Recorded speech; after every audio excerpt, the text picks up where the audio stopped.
सभी छात्रों को मेरा नमस्कार। तुळजा भवानी माध्यमिक विद्यालय संत ज्ञानेश्वर नगर लातूर स्कूल में चल रही वीडियो क्लासेस में आप सभी का स्वागत। तो छात्रों, कक्षा 8वीं का हिंदी विषय का व्याकरण विभाग हम देख रहे थे। इसमें दूसरा पाठ हम पढ़ रहे थे संज्ञा।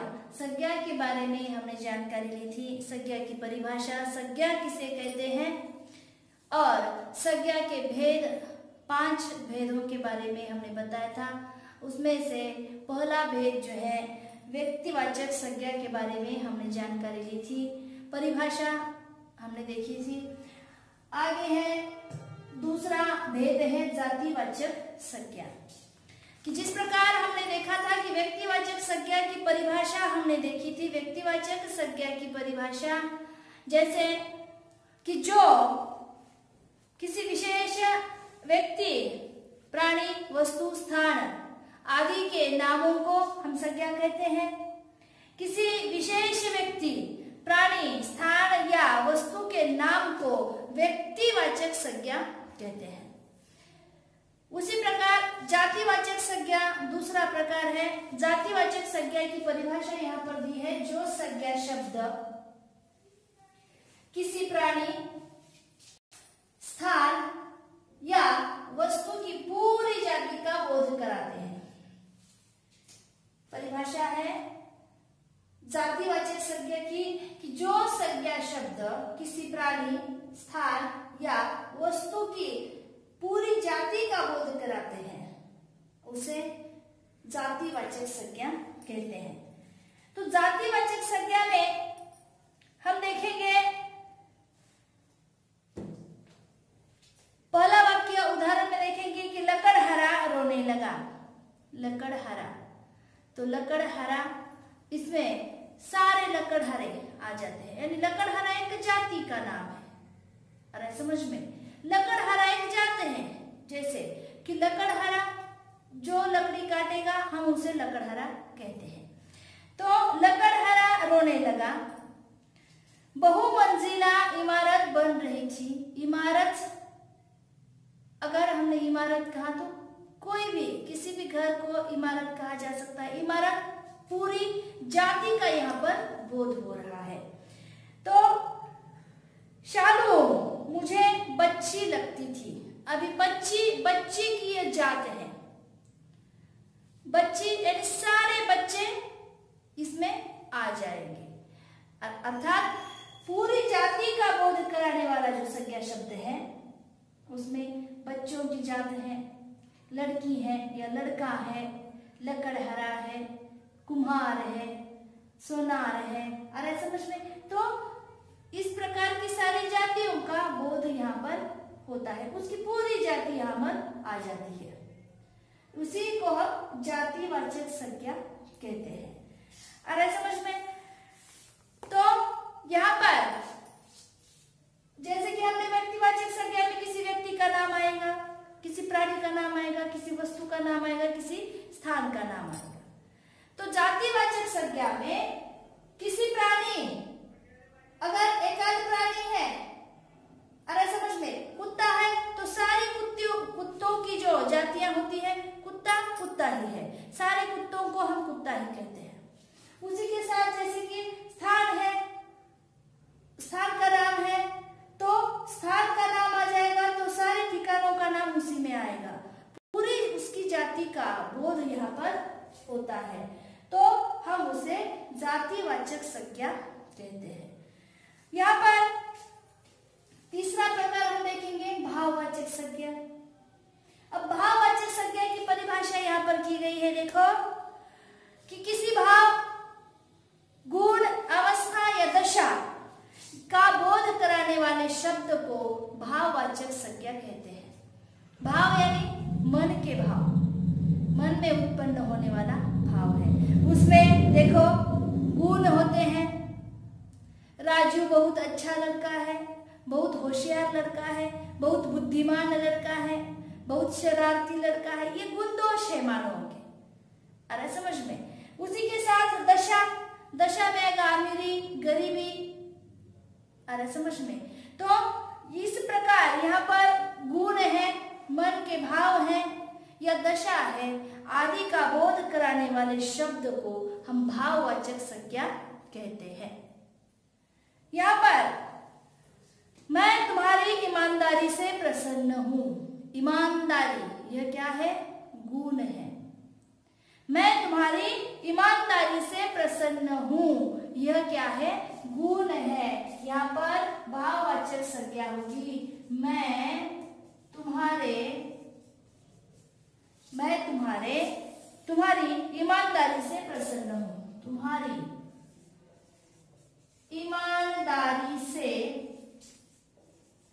प्रसन्न हूं। अरे समझ में, मैं तुम्हारी ईमानदारी से प्रसन्न हूं, तो यह ईमानदारी है क्या है? भाववाचक संज्ञा बनती है। उसी के आगे मैं संधि चाहता हूं। मैं संधि चाहता हूं। संधि ये क्या है? भाववाचक संज्ञा यहाँ पर बनेगी। मेरे सामने परिवार को पालने की समस्या है। समस्या ये क्या है? भाव है। ये भी भाववाचक संज्ञा ही होगी।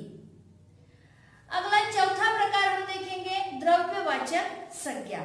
चौथे प्रकार में हम देखेंगे, देखो, द्रव्यवाचक संज्ञा। द्रव्यवाचक संज्ञा किसे कहते हैं? तो द्रव्यवाचक संज्ञा अगला प्रकार है चौथा,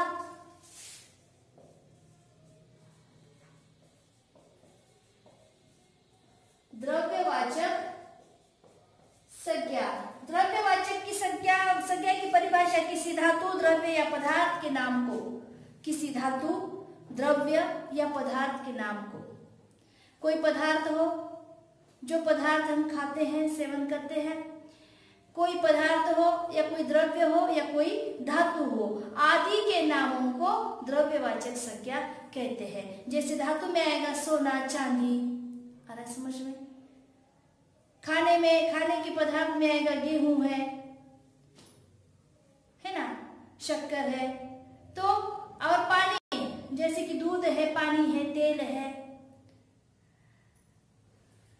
द्रव्यवाचक संज्ञा में किसी द्रव्य पदार्थ या कोई खाद्य पदार्थ और उसी के साथ धातुओं के नाम को हम द्रव्यवाचक संज्ञा कहते हैं। यहाँ पर लो भाई तुम्हारी चांदी की कुल्हाड़ी, चांदी यहाँ पर धातु का नाम आया है, तो चांदी यह क्या हो गई? द्रव्यवाचक संज्ञा बनती है। उसी के साथ पानी बहुत गहरा है, मुझे दूध चाहिए, है ना, दूध, पानी, तेल, ये क्या है? द्रव्यवाचक द्रव्य है, इसीलिए ये भी द्रव्यवाचक संज्ञा में शामिल होंगे। और इसी के साथ कोई खाद्य पदार्थ है, जैसे गेहूं है, चावल है, तो ये भी द्रव्यवाचक संज्ञा में ही आएंगे। उसी के साथ धातुओं के नाम, जैसे कि आप अगर समझो कि द्रव्य यानी जो पतला पदार्थ होता है, द्रव्य यानी पानी है, दूध है, तो सिर्फ ऐसे ही पदार्थ द्रव्यवाचक संज्ञा में आ सकते हैं क्या? तो नहीं। यहाँ पर द्रव्यवाचक संज्ञा में किसी पदार्थ का भी नाम आ सकता है, उसी के साथ धातु का नाम आ सकता है और द्रव्य का नाम आ सकता है। अरे समझ में, पदार्थ है, धातु है, या कोई द्रव्य पदार्थ का भी नाम यहाँ पर आ सकता है। इन सारे नामों को, या ये सारे नाम जो है द्रव्यवाचक संज्ञा होगी। अरे समझ में। अगला प्रकार देखेंगे समूहवाचक संज्ञा। पांचवा प्रकार है समूहवाचक संज्ञा।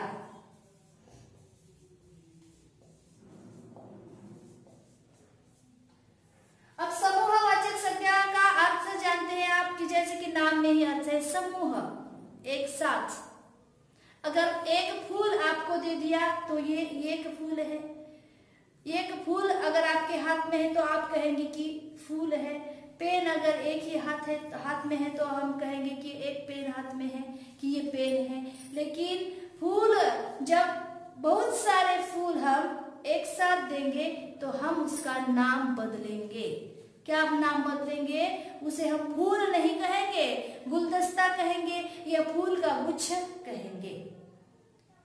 अरे समझ में? समझो कि किताब, एक किताब यहाँ पर मैंने रख दी है तो हम कहेंगे कि ये किताब है, लेकिन बहुत सारे किताबें यहाँ पर एक के ऊपर एक रखे हैं तो हम उसका नाम यहाँ पर बदलेंगे, क्योंकि एक किताब नहीं है, किताबों का समूह यहाँ पर जब होता है तब हम उसका नाम बदलते हैं। कौन सा नाम रखते हैं? कि किताबों का ढेर। यहाँ पर किताबों का ढेर है, तो ये ढेर, गुच्छ, यही समूहवाचक संज्ञा कहलाती है। जो संज्ञा शब्द किसी समूह या समुदाय का बोध कराते हैं उसे समूहवाचक संज्ञा कहते हैं। जो संज्ञा शब्द किसी समूह का बोध कराते हैं, जैसे मैंने अभी आपको बोध कराया है, एक फूल हाथ में हमने ले लिया तो हम उसे कहेंगे कि ये फूल है। फूल, बहुत सारे फूल अगर हम उनका समूह बनाकर समुदाय में उन्हें एक ही जैसे रस्सी में समझो बांधकर अगर आपके हाथ में दिया जाएगा तो आप ऐसा नहीं कहोगे कि ये फूल है, तो आपने यहाँ पर उसका नाम बदल दिया है, क्योंकि उसका समूह देखकर आपने उसका नाम बदल दिया है।